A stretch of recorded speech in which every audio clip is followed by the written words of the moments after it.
오늘 제가 나눌 말씀은 심판에 대한 말씀입니다. 많은 사람들이 심판을 얘기하면 먼 훗날 어느 날에 이루어질 것이다 라고 생각하죠. 그런데 오늘 제 말씀의 제목이 지금 심판이 이루어지고 있다는 것입니다. 지난번에 한번 제가 하나님께서 심판하시는 방법이라는 제목으로 말씀을 나눴는데 오늘은 그 말씀의 두 번째 2부에 해당하는 말씀이라고 생각이 됩니다. 오늘날 기독교회는요, 심판에 대해서 아주 부정적입니다. 그래서 많은 사람들에게 있어서 하나님의 심판은 불편한 것입니다. 두려운 것이 됐습니다. 그러나 성경은 심판을 말하고 있습니다. 이건 어쩔 수가 없는 것입니다. 누구도 부인할 수 없는 것이죠. 전도서 12장 13절 14절입니다. 전도서 12장 13절 14절. 하나님을 경외하고 그 명령을 지킬지어다. 이것이 뭔가요? 하나님을 경외하고 그 명령을 지키는 것. 이것이 사람의 본분이니라. 하나님은 모든 행위와 모든 은밀한 일을 선악간에 심판하시리라. 자, 성도 여러분, 심판은 진리입니다. 하나님께서 반드시 심판을 하겠다는 약속이 성경 전체에 있는 것입니다. 누구를 위해서 심판을 할까요? 우리를 위해서 해주시는 것입니다. 그런데 전도서가 말하는 그 심판의 기준이 무엇이죠? 하나님을 경외하고 그 명령을 지키는 것, 이것이 심판의 기준입니다. 하나님께서 이 기준을 갖고 사람들을 심판하시는 것입니다. 사람들은 모두들 이구동성이라고 얘기합니다. 하나님은 사랑이라고 말씀하죠. 그런데 이상하게도 하나님의 심판은 싫어합니다. 하나님의 심판에 대해서 감사하고 그것을 소망으로 생각하는 사람들은 제가 많이 만나보지 못했습니다. 왜 그럴까요? 오늘날 교회에서 하나님의 심판이 무엇인지 가르치지 않기 때문입니다. 수많은 사람들이 그래서 심판 없이 구원받는 것으로 착각하고 있습니다. 그래서 세속적으로 살고 불순종하면서도 나는 여전히 구원받았다라고 착각하고 있는 것입니다. 성도 여러분, 심판이 무엇입니까? 우리는 그것을 어떻게 바라봐야 할까요? 사실 우리 인간은 재판을 받을 자격도 없습니다. 심판받을 자격도 없는 것입니다. 왜냐하면 죄를 범했을 때 이미 우리에게 사망이 선고되어 있기 때문입니다. 죄의 삭은 사망이라고 했습니다. 이미 우리가 죄를 범했기 때문에 우리는 모두 사형수입니다. 모든 사람은 사형수예요. 하나님의 사형이 선고되어 있는데 무슨 심판과 재판이 필요하겠습니까? 자, 그래서 로마서 1장 29절 32절에 이런 말씀이 있는 것입니다. 모든 불의, 추악, 탐욕, 악의가 가득한 자요, 시기, 살인, 분쟁, 사기, 악독이 가득한 자요, 수군수군한 자요. 자, 그 사람의 뒤에서 숨어서 공격하기 위해서 수군수군한다는 것입니다. 사형입니다. 비방하는 자요, 하나님의 미워하시는 자요, 능욕하는 자요, 교만하는 자요, 자랑하는 자요, 악을 도망하는 자요, 부모를 거역한 자요, 우매한 자요, 배약하는 자요, 무정한 자요, 무자비한 자라. 이 같은 일을 행하는 자는 하나님의 사형에 해당한다고 하나님의 정하심을 알고도. 성도 여러분, 저와 여러분은 죄를 범하는 순간 이미 사형수가 되었습니다. 모든 사람이 죄를 범했고 하나님의 사형이 정해져 있는 것입니다. 그래서 심판이 필요한 것입니다. 성경이 말하는 심판은 무엇입니까? 이 죽을 수밖에 없는 사형 속에 어떻게 하면 구원과 영생을 줄 수 있는가, 그것을 고민하는 것이 하나님의 심판입니다. 오해하시지 말아야 됩니다. 이것을 오늘 우리가 좀 그것을 살펴보겠습니다. 그러므로 우리는 하나님의 심판을 두려워하지 말아야 됩니다. 오히려 감사해야 됩니다. 이사야 35장 4절 보겠습니다. 이사야 35장 4절. 겁내는 자들에게 이르기를 굳세어라, 두려워하지 말라. 보라, 너희 하나님이 오사 보복하시며 갚아주실 것이며. 자, 심판을 통해서 이 땅에 사는 의인들을 괴롭게 한 원수들을 갚아주시고 보복해 주시겠다는 것입니다. 계속해서 읽어보죠. 하나님이 오사 너희를 구하시리라 하라. 하나님의 심판이 이루어지고 있습니다. 우리를 구원하기 위해서 이루어지는 심판입니다. 죄를 범했지만 하나님께 나가기 원하고 하나님의 편에 서기 원하는 성도들을 구원하기 위해서 심판을 베푸신다는 것입니다. 그러나 구원으로 인도하는 그 하나님의 사랑과 섭리와 말씀을 거절하는 사람들, 사단의 편에 그대로 남아있기를 선택하는 이런 사람들은 어떻게 될까요? 이미 선고되어 있는 사형이 집행되는 것입니다. 그것이 지옥불입니다. 그래서 많은 분들이 이상하게 들릴지 모르지만 저는 심판을 사랑합니다. 제가 뭐가 자신이 있어서 심판을 좋아하는 게 아니에요. 심판을 통해서 제가 회복되기 때문입니다. 시편 82편 8절 보겠습니다. 시편 82편 8절. 하나님이여 일어나사 세상을 심판하소서. 하나님께서 심판하시는 목적이, 세상을 심판하는 목적이 무엇일까요? 계속 읽겠습니다. 모든 나라가 주의 유업이 되겠음이니라. 놀라운 말씀입니다. 모든 나라를 멸망시키기 위해서 심판하는 것이 아니라 모든 나라를 하나님의 유업에 받게 하기 위해서, 구원하기 위해서 심판을 베푸시겠다는 것입니다. 그러니까 하나님은 사랑이시죠. 여러분은 이 심판에 대한 진리를 마음에 깊이 담아야 됩니다. 그래야 하나님에 대한 오해가 없게 되는 것입니다. 죄인에 대한 이 하나님의 소원과 뜻이 무엇일까요? 그것은 성경이 분명히 말하고 있죠. 베드로후서 3장 9절입니다. 베드로후서 3장 9절.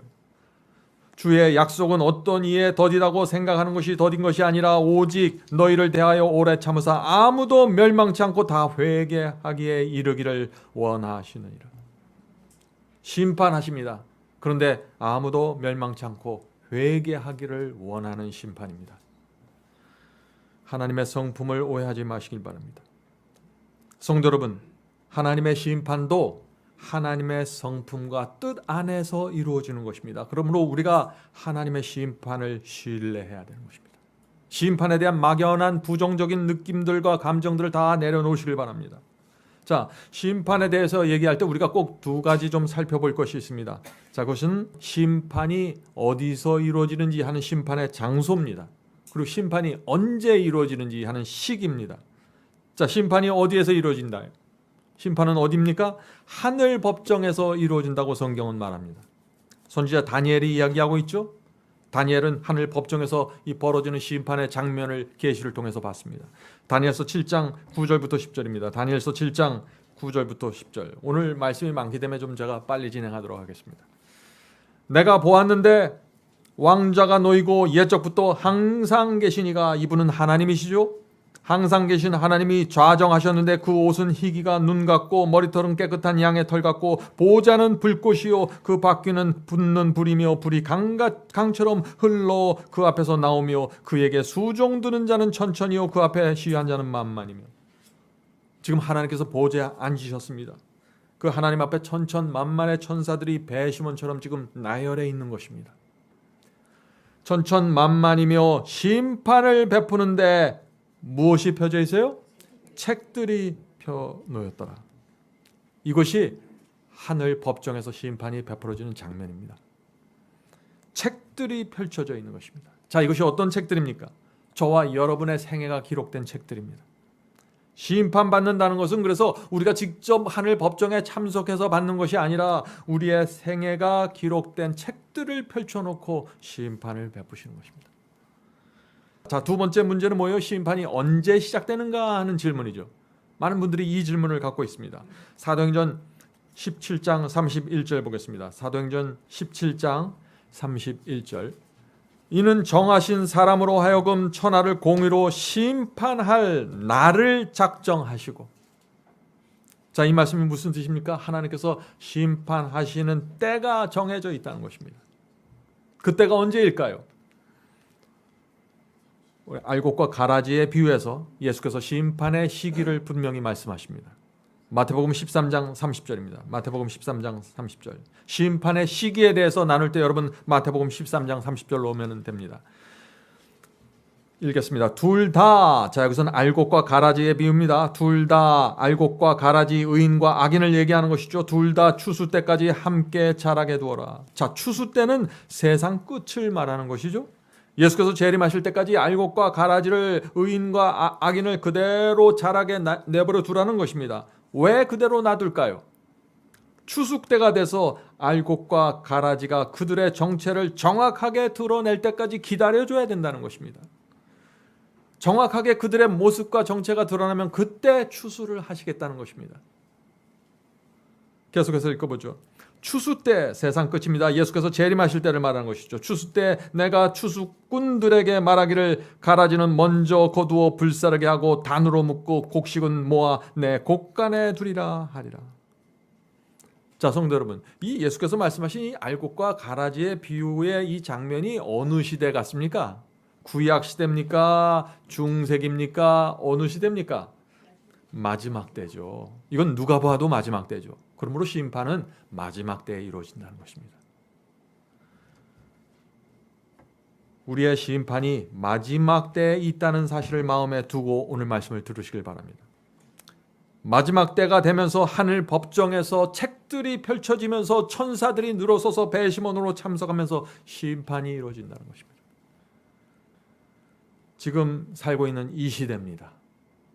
저와 여러분이 알곡인가 가라지인가 심판하신다는 것입니다. 알곡으로 자라나는 사람들과 가라지로 자라나는 사람들이 나눠지는 때입니다. 심판은 분리한다는 의미입니다.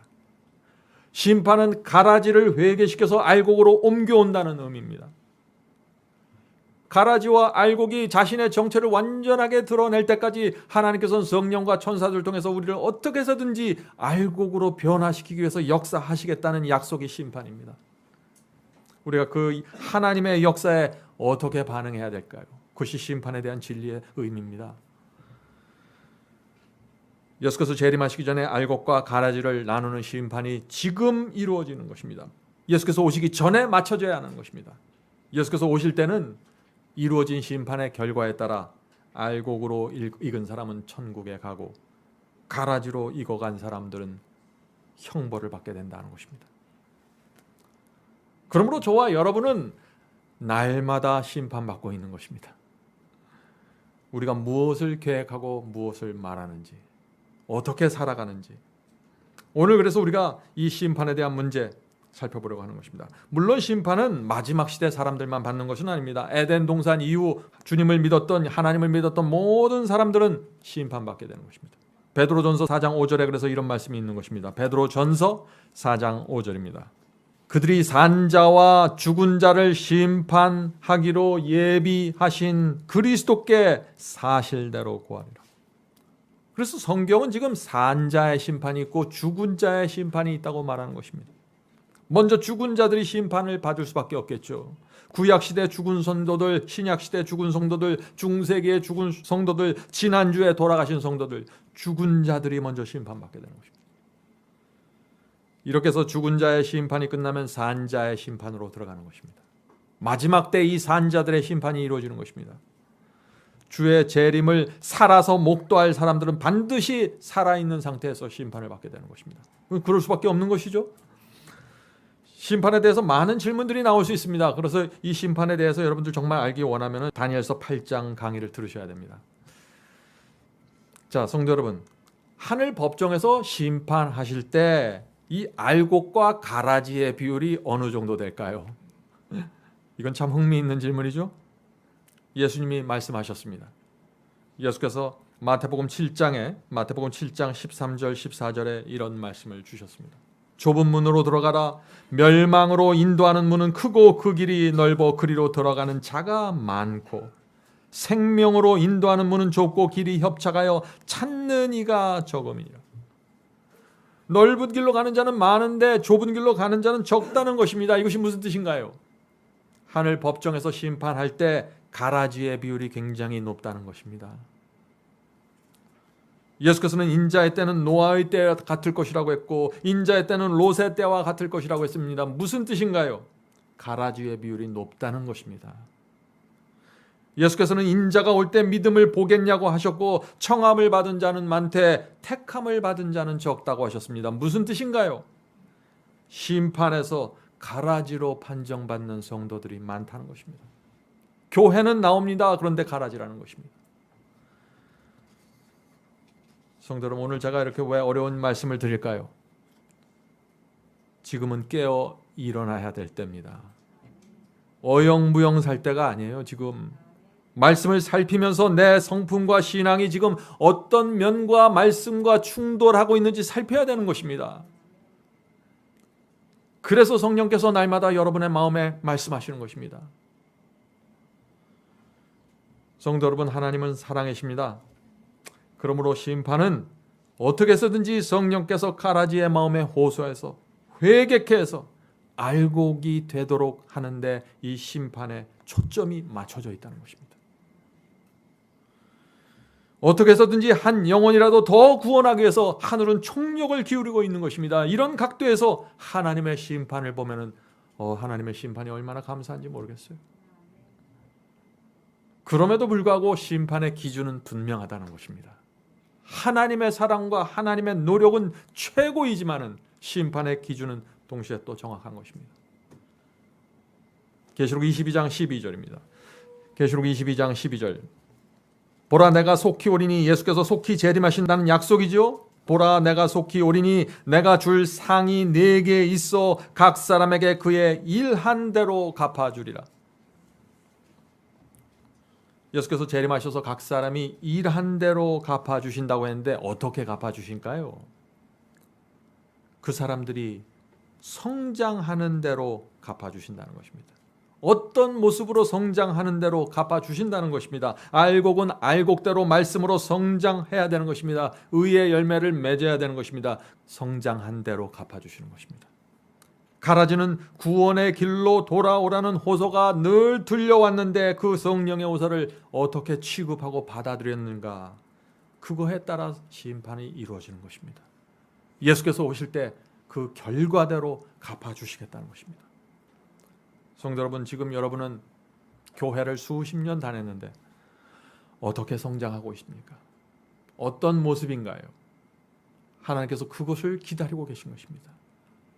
하나님이 일방적으로 심판을 때리는 것이 아니라 내가 지금 어떻게 성장하고 있는가로 하나님께서 결정할 수밖에 없다는 것입니다. 예수께서 주신 양과 염소의 비유에서도 이 심판에 대한 분명한 말씀이 나옵니다. 마태복음 25장 31절과 33절입니다. 마태복음 25장 31절부터 33절. 인자가 자기 영광으로 모든 천사와 함께 올 때, 자, 예수께서 천천만만의 천사와 함께 재림하는 장면이죠. 자기 영광의 보좌에 앉으리니 모든 민족을 그 앞에 모으고 각각 분별하기를 목자가 양과 염소를 분별하는 것과 같이 하여, 양은 의인입니다. 양은 오른편에, 염소는 악인은 왼편에 두리라. 자, 예수께서 재림하실 때 양과 염소를 나누시겠다고 했습니다. 자, 근데 그때 갑자기 양이 되고 그때 갑자기 염소가 되는 것이 아니에요. 그 이전에, 예수께서 오시기 전에 양으로 살아가는 사람들과 염소로 살아가는 사람들로 나누어지게 된다는 것입니다. 그 나누어진 결과대로, 분리된 대로 하나님께서 받으셔서 상을 주고 형벌을 주신다는 것입니다. 그래서 예수께서 그들의 열매로 그들을 알지니라고 말씀하실 수밖에 없는 것이죠. 누가 어떤 열매를 맺는가에 따라 심판이 이루어진다는 것입니다. 지금 천천만만의 천사들 앞에서 하나님께서 책들을 펼쳐놓고 책에 기록된 대로 심판이 이루어진다는 것입니다.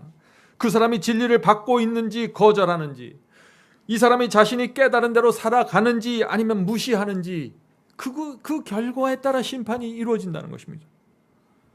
성도 여러분, 수십 년 동안 주님을 믿었는데 재물 때문에 무너질 수는 없는 거 아닙니까? 수십 년 동안 우리가 주님을 믿었는데 사람과의 관계 때문에, 감정 때문에 무너지면 너무나 억울한 것이 아닙니까? 많은 분들이 아주 작은 죄와 작은 것들을 해결하지 못해서 무너지는 모습을 제가 보는 것입니다. 말씀 위에 정확하게 쓰셔야 돼요. 지금 하늘에서 무슨 일이 이루어지는지 기억해야 되는 것입니다. 성도 여러분 아세요? 하나님과 천사들만 심판에 참여하는 게 아니라 사탄과 악령들도 하나님의 심판을 지켜보고 있는 것입니다. 심판이 정말 하나님께서 말씀하신 대로 그대로 이루어지는지, 정말 심판을 통해서 하나님의 사랑과 자비가 드러나는지, 하나님의 공의와 공평하심이 심판을 통해서 나타나는지 사탄은 지켜보는 것입니다. 그래서 하나님께서는 이 심판을 통해서 온 우주 앞에 당신의 성품을 나타내 보이는 것입니다. 그 성품을 본 우주의 온 피조물들이 그 앞에 굴복하고 하나님은 의롭고 공평하십니다. 무릎 꿇게 되는 것입니다. 이것이 심판입니다. 저와 여러분은 지금 그 속에 들어와 있는 것입니다. 온 우주의 피조물들이 하나님께서 우리를 어떻게 대하시고 취급하시고 심판하는지 지켜보고 있는 것입니다.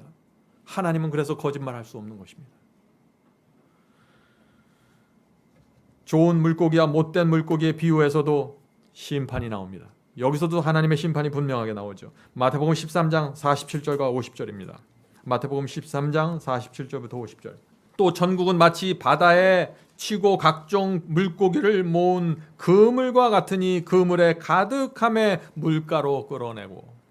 자, 지금 예수께서 복음을 전해서 영혼을 구원하는 모습을 비유하는데 물고기를 그물로 잡아들이는 것으로 지금 설명하는 것입니다. 계속해서 읽어보죠. 물가로 끌어내고 앉아서 좋은 것은, 좋은 물고기는, 이것은 의인을 말하는 것이죠. 좋은 물고기는 그릇에 담고 못된 것 악인들은 내어 버리느니라. 좋은 것과 못된 것을 걸러내는 심판의 장면을 또 설명하는 것입니다. 세상 끝에도 이러하리라. 천사들이 와서 의인 중에서 악인을 갈라내어 풀무불에 던져 넣으리니 거기서 울며 이를 갈미 있으리라. 분명하지 않습니까? 먼저 좋은 물고기와 나쁜 물고기를 걸러내는 심판의 과정이 있고, 그 다음에 그것이 끝날 때 풀무불에 던지는 형벌이 나중에 소개되는 것입니다. 예수께서 오실 때 그때 좋은 물고기가 되고 그때 못된 물고기가 되는 것이 아닙니다. 분리는 지금 이루어지고 있는 것입니다. 재림 전에 심판이 이루어지고 운명이 결정되는 것입니다. 지난해 우리의 운명은 어땠습니까? 금년에 새로운 운명이 또 시작되는 것입니다. 금년에 하나님께서 또다시 새로운 기회를 주시고 열매를 맺지 못할지라도 내가 기다려줄게 하면서 또 기다려주시는 것입니다. 이것이 심판입니다. 이런 심판을 생각할 때마다 제 마음에 감동이 생기는 것입니다. 베드로전서 1장 17절 보겠습니다. 베드로전서 1장 17절. 외모로 보시지 않고 각 사람의 행위대로 심판하시는 이를. 자, 심판은 겉모양에 나타난, 겉으로 나타났던 모양을 보고서 하시는 것이 아닙니다. 마음에서 나오는 행위를 보시겠다는 것입니다. 이 성경에서 말하는 각 사람의 행위대로 하는 것은 마음에서 나오는 행위입니다. 그 사람의 의도와 동기가 중요하다는 것입니다. 그때 내가 왜 그 말을 했는지, 내가 왜 그렇게 결정했는지 동기와 의도를 보시고 심판하시겠다는 것입니다. 실수를 말하는 것이 아니죠. 계속해서 읽겠습니다. 각 사람의 행위대로 심판하시는 이를 너희가 아버지라 부른즉 너희가 나그네로 있을 때 두려움으로 지내라. 이 말씀은 정말 중요한 말씀입니다.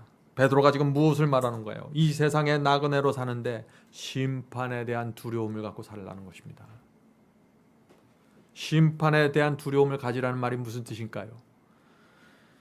내가 이렇게 말하는 이유, 내가 이렇게 행동한 의도, 내가 저 사람을 저렇게 취급한 의도, 내가 이 직장을 갖는 이유, 내가 공부하는 이유, 돈을 버는 이유, 목적, 이것을 보시겠다는 것입니다. 그래서 야고보서 2장 12절에 이런 말씀이 있는 것입니다. 너희는 자유의 율법대로 심판받을 자처럼 말도 하고 행하기도 하라. 성도 여러분, 이 야고보의 말을 기억해야 됩니다. 심판받을 자처럼 말하고 행하셔야 됩니다. 왜냐하면 예수께서 오실 때 심판의 결과대로 좋은 물고기의 보상을, 못된 물고기의 형벌을 주시기 때문입니다. 성도 여러분, 오늘날 교회들이 전하는 복음에 이제 문제가 보이십니까? 재림하기 전에 심판이 이루어지고 분리가 이루어진다는 진리가 사라져버린 것입니다. 그래서 심판을 두려워하지 않고 사는 것입니다. 심판을 받을 자처럼 생각하고 행동하지를 않습니다. 믿기만 하면 구원받는다는 그 막연한 가르침 속에 다 묻혀 들어가 버렸어요. 재림 전에 두 무리로 나눠진다는 진리가 빠졌습니다. 성도 여러분, 심판은 어떤 교파의 교리가 아닙니다. 오해하면 안 돼요. 신학자의 견해가 아닙니다. 이것은 심판은 성경이 말하는 진리입니다. 성경의 복음에는 심판이 포함되어 있어요. 누구도 이것을 흔들 수가 없는 것입니다. 자, 그렇다면 우리가 또 하나의 질문을 할 수 있겠죠. 심판은 어떻게 이루어집니까? 라는 질문입니다. 어떻게 알곡과 가라지로 나누어집니까? 어떻게 양과 염소로 나누어집니까? 어떻게 좋은 물고기와 못된 물고기로 나누어집니까? 심판을 통해서 어떻게 이런 일이 이루어질 수 있나요? 그 질문이 남아있는 것입니다. 이 질문은 중요한 질문이죠. 복음을 통해서 심판이 이루어지는 것입니다. 다시 말해서 복음이 전파되면은 복음을 받아들이는 사람들과 거절하는 사람들로 나눠지는 것입니다. 복음이 전파되면 그것을 순종하는 사람들과 무시하는 사람들로 나눠지는 것입니다. 하늘 법정에서 그것을 책들에 기록해 놓는 것입니다. 자, 그렇다면 한 번 복음을 거절했지만은 나중에 성령의 호소에 굴복하고 진리를 받아들이면 어떻게 됩니까? 하늘책에 그 장면이 기록되는 것입니다. 반대로 복음을 받아들이고 살다가 나중에 거절하고 세상으로 빠져나가면 어떻게 됩니까? 하늘책에 그것이 기록되는 것입니다. 심판은 책들에 기록된 대로 이루어지는 것입니다. 그래서 아무도 하나님을 원망할 수 없는 것입니다. 다니엘서 7장 10절 다시 읽어보죠. 다니엘서 7장 10절. 심판을 베푸는데 책들이 펴놓였더라. 오늘날 기독교에서 이 말씀을 놓치고 있는 것입니다. 성도 여러분, 이 복음은요, 심판과 함께 가는 것입니다. 복음 따로 심판 따로가 아니에요. 복음의 빛이 전해지면 그것을 받아들이거나 거절하는 것으로 알곡과 가라지가 나눠지는 것입니다. 심판의 과정입니다. 이것이. 심판은 하나님께서 그래서 일방적으로 하시는 것이 아니죠. 하나님께서 일방적으로 누구는 의인이고 누구는 악인이라고 정하시지 않고 예정하시지 않습니다. 복음 앞에서 우리 스스로 누구인지, 내가 어떤 사람인지 드러나는 것입니다. 어떤 사람이 내게 시험을 줄 때 내가 드러나는 것입니다. 사탄이 어떤 시험거리를 내게 던져놨을 때 내가 드러나는 것입니다. 그러므로 성령께서는 내가 드러날 때 성령께서 반드시 오셔서 그 양심에 말씀해 주시는 것입니다. 왜요? 이 심판의 과정을 통해서 그를 알곡으로 옮겨 놓으려는 성령의 의도이죠. 우리가 성령을 어떻게 대해야 될지 모르겠습니다. 성도 여러분, 그러므로 우리가 정말 구원과 영생을 원하면은요, 성령의 호소에 귀를 기울여야 되는 것입니다. 말씀과 성령의 인도를 따라가야 되는 것입니다. 겸손하게 굴복해야 되는 것이에요. 그러면은 여러분은 심판을 통해서 잘 익은 알곡으로 결정되는 것입니다. 예수께서 오시기 전에 이미 여러분의 운명이 확고하게 결정될 수 있는 것입니다. 이것이 구원에 대한 확신이에요. 여러분의 굴복과 순종과 희생이 모두 하늘책에 기록될 것입니다. 하나님께서 그런 모든 기록들을 통해서 사탄의 입을 막아버리고 여러분을 구원하시는 것입니다. 이 책에 기록되지 않았으면 우리가 어떻게 될 뻔했어요? 사탄의 그 수많은 고소와 공격들을 하나님께서 이 책들을 펼쳐놓고 막아내시는 것입니다. 이 사람이 이렇게 죄를 졌습니다. 그러나 이 사람이 이렇게 회개를 했습니다. 이 사람이 이렇게 죄를 범했습니다. 그러나 이 사람이 이 죄를 버렸습니다. 회개했습니다. 모든 이 기록을 갖고 사탄 앞에 서서 막아내는 것입니다. 이것이 심판입니다. 오늘날 기독교에 전하는 복음의 문제가 무엇입니까? 굿뉴스는 있는데 심판이 없어요. 예정론, 믿기만 하면 결코 구원을 잃어버릴 수 없다는 그런 가르침들, 믿으면 다 구원이라는 가르침들 모두 심판이 무너진 복음입니다. 그래서 문제가 되는 것이죠. 성도 여러분 조심하세요. 아무 복음이나 받아들이면 안 됩니다. 우리를 하나님의 심판 앞에서 알곡으로 만들어주고 키워줄 복음을 잡아야 되는 것입니다. 자, 요한계시록 13장 보면은요, 요한계시록 13장에 짐승의 표 환란이 나옵니다. 14장에는 짐승의 표 환란 때 복음이 온 땅에 전파되는 장면이 나오는 것입니다. 그 장면에서도 심판이 또 나오는 것입니다. 복음은 심판과 함께 가는 것이라고 제가 말씀드렸죠. 여러분들 잊지 마세요. 요한계시록 14장 6절과 7절 보겠습니다. 다른 천사가 공중에 날아가는데 땅에 거하는 자들 곧 여러 나라와 족속과 방언과 백성에게 전할 영원한 복음을 가졌더라. 자, 이것이 마지막 때 온 세상에 복음이 힘있게 전파되는 장면입니다. 자, 그런데 여기서 영원한 복음을 전파되는 것입니다. 이 마지막 때 영원한 복음이 무슨 뜻인가요? 성경이 말하는 그대로의 복음이라는 것입니다. 변질되지 않았다는 것입니다. 그가 큰 음성으로 가로되 하나님을 두려워하며 그에게 영광을 돌리라. 이는 그의 심판하실 시간이 이르렀음이니. 사도 요한은 이미 심판이 시작되었다고 지금 말하고 있는 것입니다. 이 심판을 미래의 시조로 말하는 것이 아니라 현재 완료형으로 지금 표현하고 있는 것이에요. 이때는 아직 예수께서 재림하시기 전이죠. 재림하시기 전에 심판이 진행되고 있다는 것입니다. 현재 완료형으로 말이죠. 그래서 이 라오디게아, 마지막 라오디게아 교회의 이름이 뭡니까? 하나님께서 백성을 심판하신, 심판받는 백성입니다. 심판의 시기입니다. 라오디게아 교회 시대에 하늘 법정이 열리고 배심원들이 참석하고 책들이 펼쳐지면서 심판이 이루어지는 것입니다.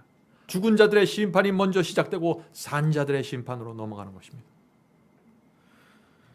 성도 여러분, 이 사도 요한은 영원한 복음이 전파될 때 심판이 이루어진다고 지금 말하고 있는 것입니다. 아무 복음이나 나가면 심판이 이루어지는 것이 아니에요. 잘못된 복음이 나가면 심판이 이루어지지 않고 미혹당하고 무너지는 것입니다. 영원한 복음이 나가야 내 잘못이 무엇이고 내가 고쳐야 될 것이 무엇이고 내가 버려야 될 죄가 분명하게 보이는 것입니다. 내 성품의 문제가 정확하게 보이는 것이에요. 그래서 그 영원한 복음을 보면서 그 앞에서 내가 주 앞에 굴복하고 주여 제가 이것을 고치겠습니다. 도와주시옵소서. 심판이 성공하는 케이스입니다. 그래서 성경 그대로의 복음을 기준으로 온 세상이 심판받고 알곡과 가라지로 나눠진다는 것입니다. 그러므로 여러분이 정말 구원받기 원하면 가장 먼저 찾아야 될 게 뭐예요? 성경이 말하는 이 영원한 복음이 무엇인가?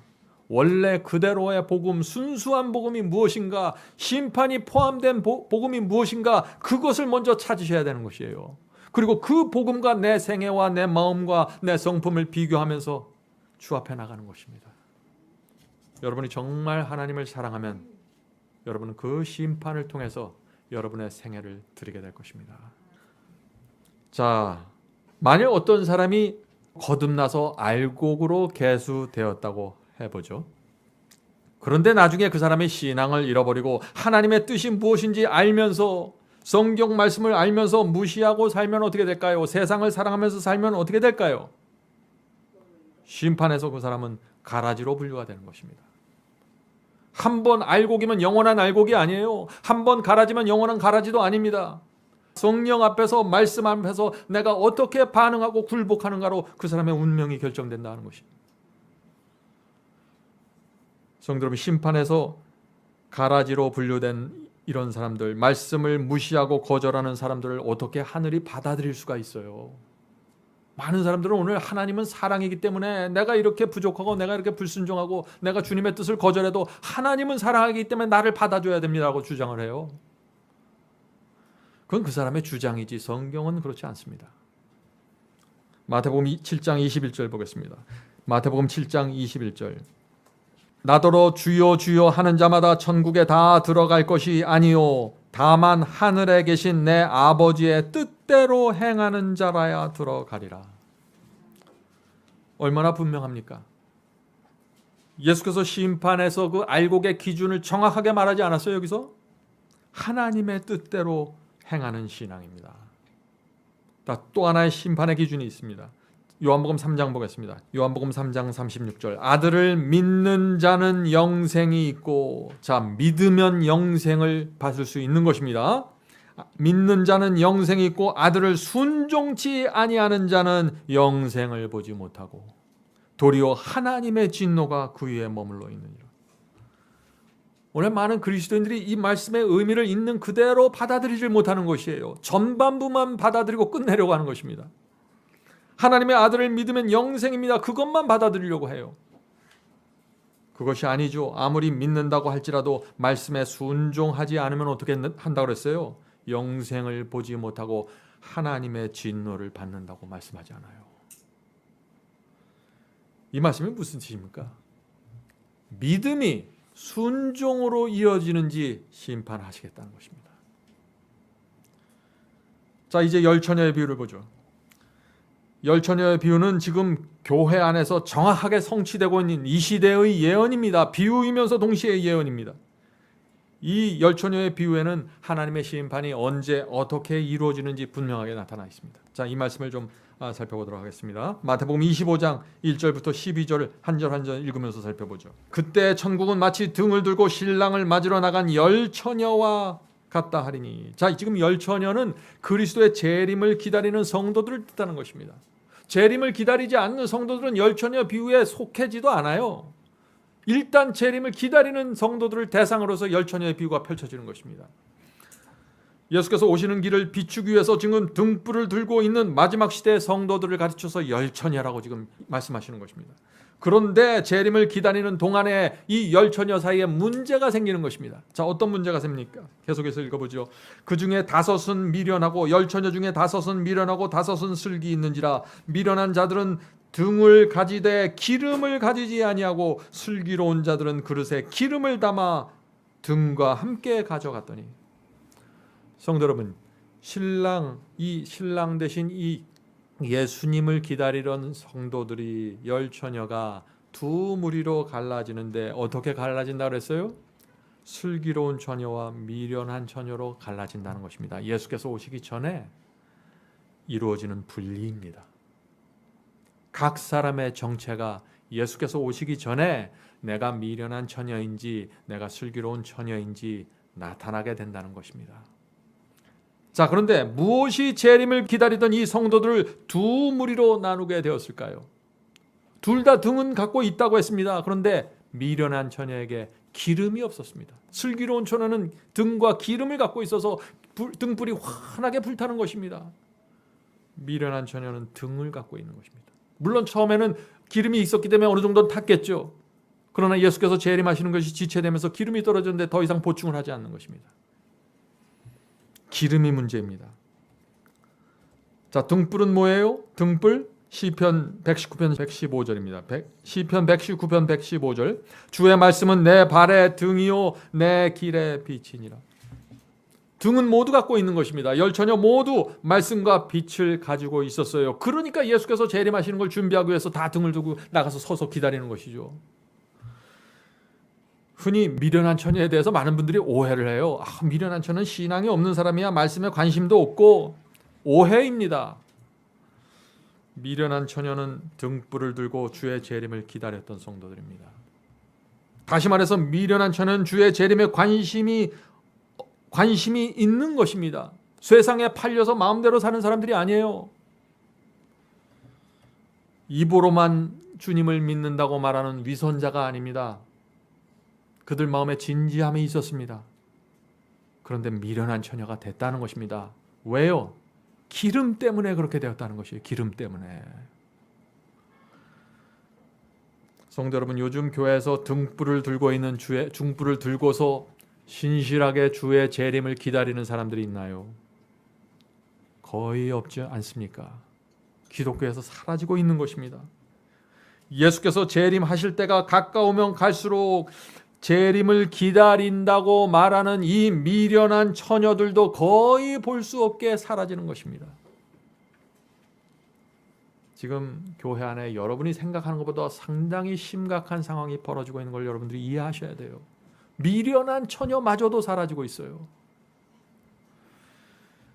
그래서 요한계시록 13장의 짐승의 표 환란장을 보면은 거의 모든 사람들이 짐승의 표를 받는다고 사도 요한이 말하잖아요. 바로 여기에 이유가 있는 것입니다.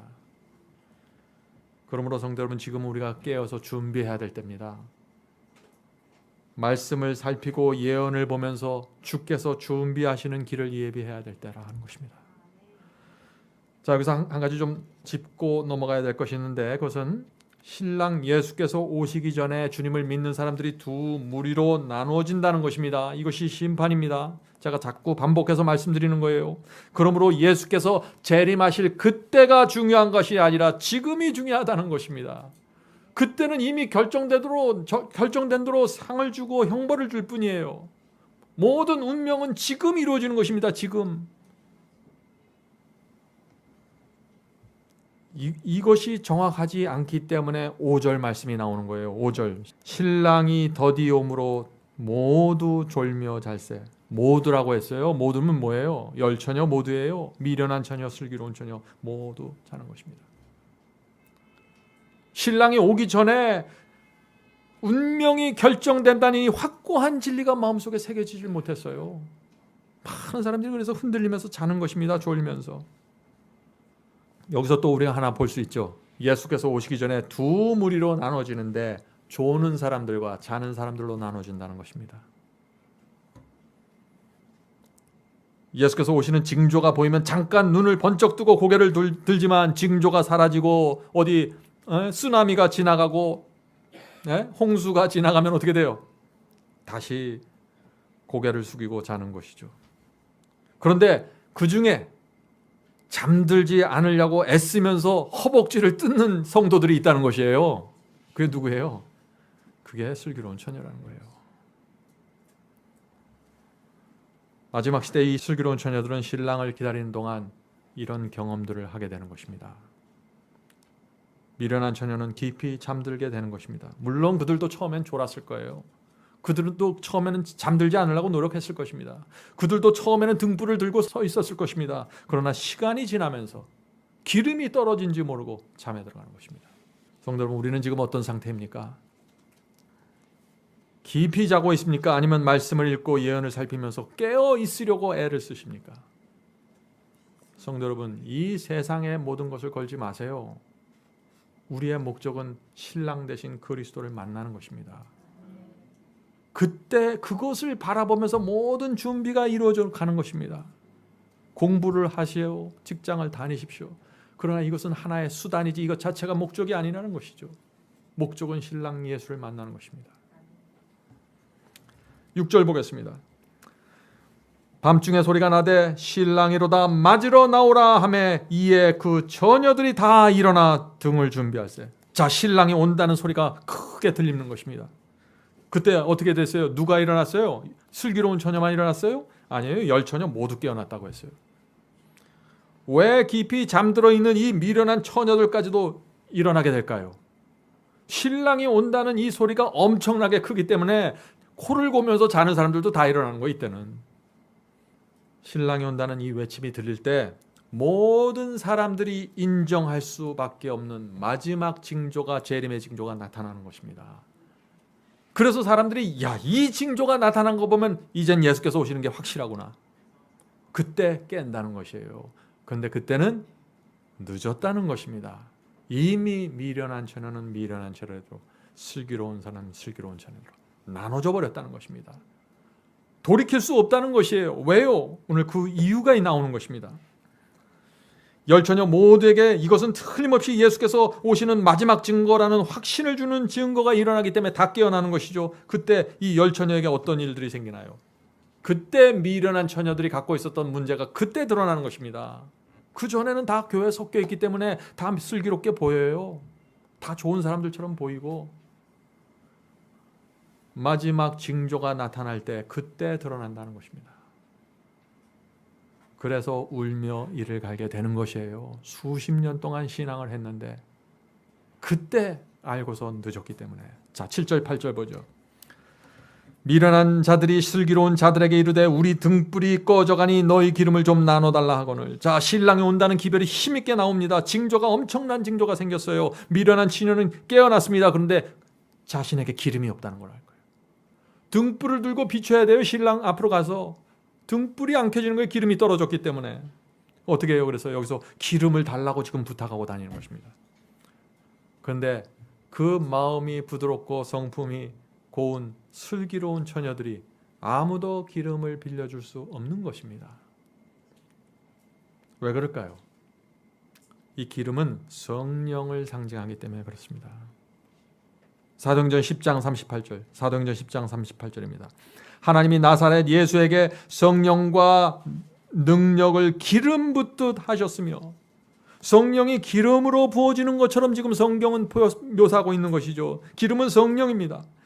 미련한 처녀에게 기름이, 성령이 부족하다는 것입니다. 그 이유가 무엇일까요? 왜 이 미련한 처녀들에게는 이 기름이 부족했을까요?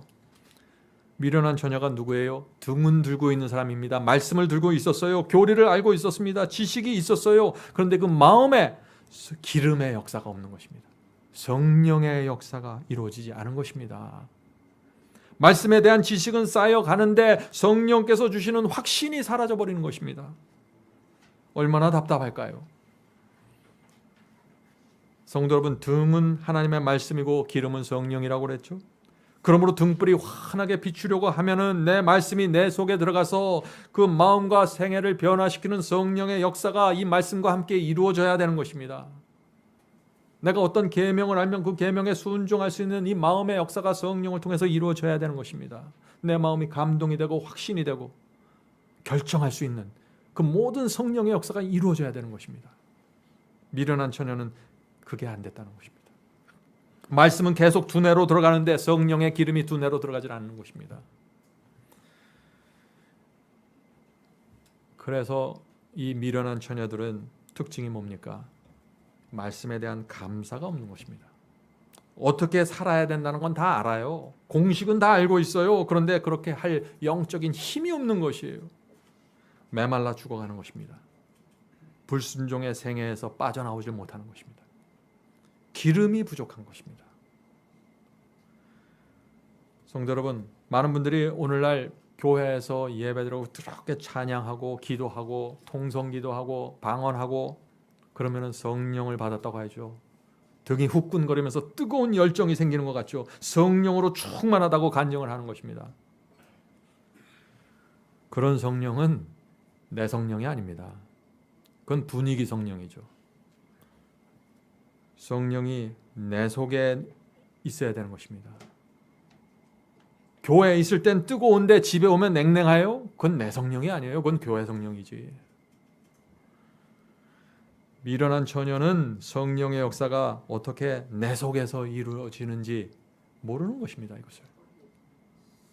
참된 회개와 거듭남이 무엇인지 모르는 것입니다. 교회를 수십 년 다녔는데, 말씀을 갖고 전도를 하고 다녔는데, 등불을 들고 다녔는데 전도하겠다고 성령의 역사를 모르는 것이에요.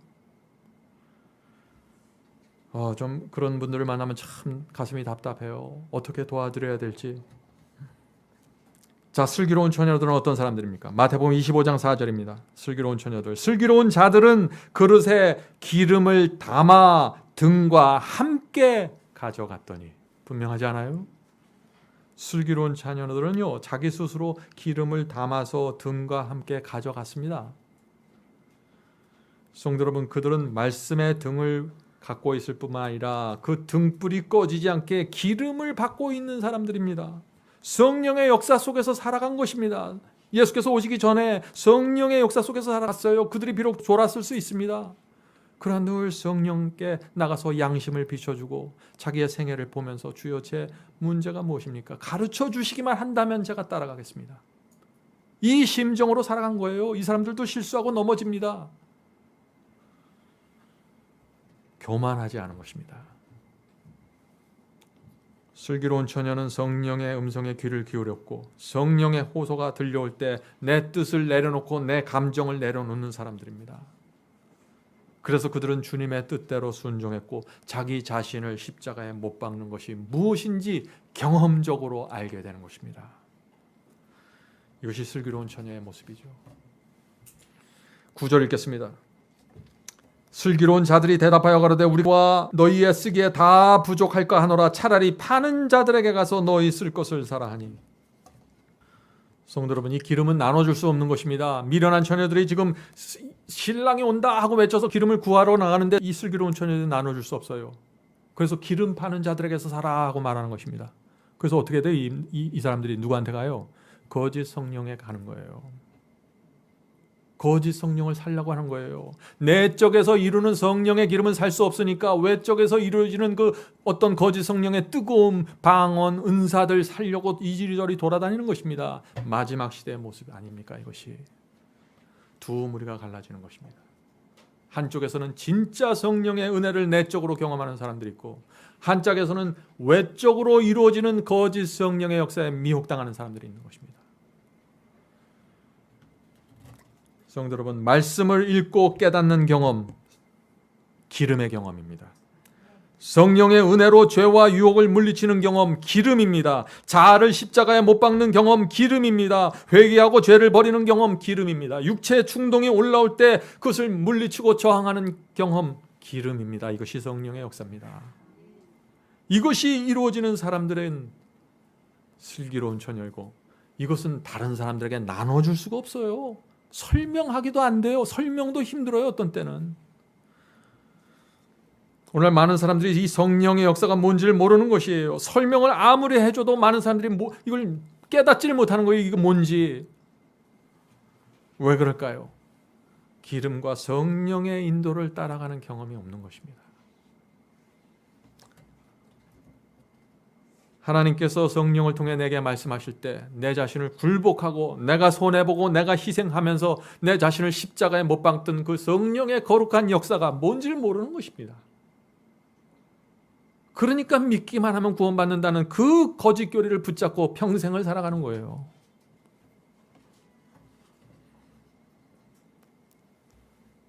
성도 여러분, 지금은 그래서 우리가 말씀과 기름을 준비해야 될 때입니다. 등도 필요합니다. 어떤 사람은요, 등도 없어요. 등도. 미련한 처녀가 되려면 등이라도 있어야 되는데 이 등마저 없는 사람들이 굉장히 많이 있다는 것이에요. 그래서 열처녀 아무나 되는 게 아니에요. 주의 재림을 기다리는 이 열처녀가 되려면 적어도 등과 기름을 갖고 있어야 됩니다. 근데 이 열처녀가 예수께서 재림하시는 것이 지체되면서 두 무리로 나눠진다는 것을 지금 말하고 있는 것이죠.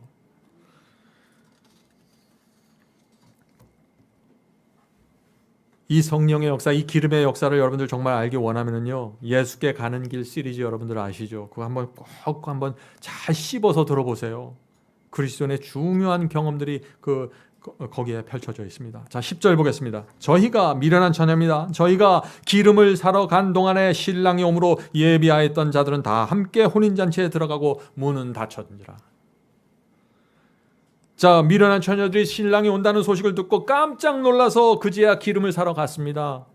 그런데 그 사이에 신랑은 이미 도착했고 예수님은 슬기로운 처녀들을 데리고 혼인잔치에 들어가고 문을 닫았습니다. 미련한 처녀는 혼인잔치에 못 들어가는 것입니다. 그래서 예수께서 이 비유를 통해서 분명하게 말씀하시는 것입니다. 기름의 역사가 없는 사람들은 문에 들어오지 못한다. 천국 문에 들어오지 못한다. 분명하게 말씀하시는 거예요. 성도 여러분, 우리 눈에 보이는 구원과 멸망, 이것은 예수께서 재림하실 때 이루어지는 것입니다. 그러나 그 이전에 이 두 무리의 운명이 결정된다는 것이에요. 자신의 신앙과 성품과 생애로 결정되는 것입니다. 그 결정된 대로 하나님께서 상을 주시고 형벌을 주신다는 것입니다. 하나님의 책임이 아닙니다. 그래서 가라지들이 모든 책임을 자기가 갖고 형벌에 들어가는 것입니다. 그들은 성령께서 외치는 그 수없는 호소와 수없는 음성을 거절하면서 살았습니다. 11절과 12절입니다. 그 후에 남은 처녀들이, 문 밖에 남은 처녀들을 얘기하는 것입니다. 그 후에 남은 처녀들이, 미련한 처녀들이 와서 가로되 주여 주여 우리에게 문을 열어주셔서 대답하여 가로되 진실로 너희에게 이르노니 내가 너희를 알지 못하노라 하였느니라. 예수께서는 내가 너희들을 알지 못한다고 말씀하십니다. 이것이 이 세상에서 들을 수 있는 가장 큰 슬픔의 음성이죠. 이 미련한 처녀들을 생각해 보세요. 이 미련한 처녀가 세상에 태어나는 순간부터 하나님께서 천사를 보내시고 복음을 보내셔서 그 사람의 생애 가운데 어떻게 해서든지 구원해 내려고 최선을 다하셨습니다. 하나님의 섭리로 이 미련한 처녀가 교회를 나오게 됐습니다. 진리를 깨닫게 되었습니다. 교리를 깨달았습니다. 그리고 더 열심히 나서 그리스도의 재림을 기다리기 위해서 등불을 들고 서 있는 것입니다. 거기까지는 좋았어요. 그런데 이 미련한 처녀가 거기서 성장하기를 멈춘 것입니다. 성령의 기름을 채우지를 않는 것입니다. 등불은 꺼져가는데 내가 들고 있는 등불이 꺼져가는지 이 미련한 처녀는 알았어요. 기름을 채우질 않았습니다. 성령의 호소를 따르지 않았다는 것입니다. 성령으로 이기심과 교만이 굴복되는 그 경험으로 들어가질 않았어요. 그냥 교리와 어떤 성경적인 지식만 붙잡고 이것이 나를 언젠가는 구원해 주겠지, 이렇게 착각했던 것입니다. 예수께서 내가 너를 알지 못한다 하는 것은 예수님이 나는 너와 전혀 소통하지 못했다라고 말씀하시는 것입니다. 성령과 소통하지 못한 것입니다. 하나님과 인격적인 관계가 되지를 않은 것입니다. 성도 여러분, 예수께서 재림하시기 직전에 사는 저와 여러분들은 반드시 마음과 성품 속에 등불이 불타고 있어야 된다는 것입니다. 등과 함께 기름을 충분히 갖고 있어야 되는 것입니다. 아침마다 일어나서 주 앞에 나가 성령을 달라고 기도하고 매달려야 되는 것입니다. 이 세상 사람들에게 등불을 환히 비춰주면서 주께서 오시는 길을 비추려면 슬기로운 처녀가 반드시 돼야 되는 것이에요. 성도 여러분, 그래서 이 심판은 굿뉴스입니다. 심판은 여러분들이 기름을 받을 수 있는 기회를 제공하는 것입니다. 그래서 성령께서 여러분의 가슴에 대고 계속해서 말씀하시는 거예요. 네가 필요한 것은 기름이다. 네가 필요한 것은 교리가 아니라 성령이다. 진리를 알고 있지만 성령으로 가지 않는 사람들, 이들이 미련한 사람들입니다. 성령께서 부디 이 심판에 대한 복음을 이해시켜 주셔서 우리가 이 의의 복음으로, 의의 길로 계속해서 나가게 되길 간절히 바랍니다. 하늘에 계신 아버지, 심판을 베풀어 주셔서 감사합니다. 예수께서 오시기 전에 책들을 펼쳐놓고 심판을 베풀어서 우리의 부족함을 보여주시고 성령으로 말씀해 주셔서 저희가 무엇이 부족하고 무엇을 고쳐야 하는지, 무엇을 순종해야 되는지 가르쳐 주셔서 감사합니다. 이 심판의 과정이 없었다면 저희가 어떻게 구원받을 수 있을까요? 주여, 오늘도 주 앞에 나가 부복하오니 저에게 성령을 주시옵소서. 성령이 아니면은 저희가 저희 자신을 볼 수가 없습니다. 교만하고 너무나 얄팍해서 우리는 우리 자신을 늘 합리화하려는 경향 속에 살아가고 있습니다. 그래서 성령이 필요한 것입니다. 주여, 저희를 불쌍히 여겨주시고 성령을 주셔서 저희가 지금 무엇을 하고 있는지, 어떻게 살고 있는지 보여주시옵소서. 수십 년 동안 주님을 믿고 따라왔습니다. 여기까지 왔는데 저희가 가라지가 될 수는 없는 것입니다. 주여, 불쌍히 여겨주시고 가르쳐 주시옵소서. 알려주시면 저희가 가기를 원합니다. 순종하기를 원합니다. 저희의 소원은, 저희의 소망은 그리스도이십니다. 이 세상에 살고 있지만 저희의 간절한 마음은 하늘입니다. 주께서 저희의 그런 마음과 소원과 의도를 아심으로 저희를 불쌍히 여겨주시고 탓하지 마시고 저희를 받아주셔서 알곡으로 키워주시옵소서. 예수님의 이름으로 간절히 기도드립니다. 아멘.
이것으로 오늘 예배를 마치겠습니다.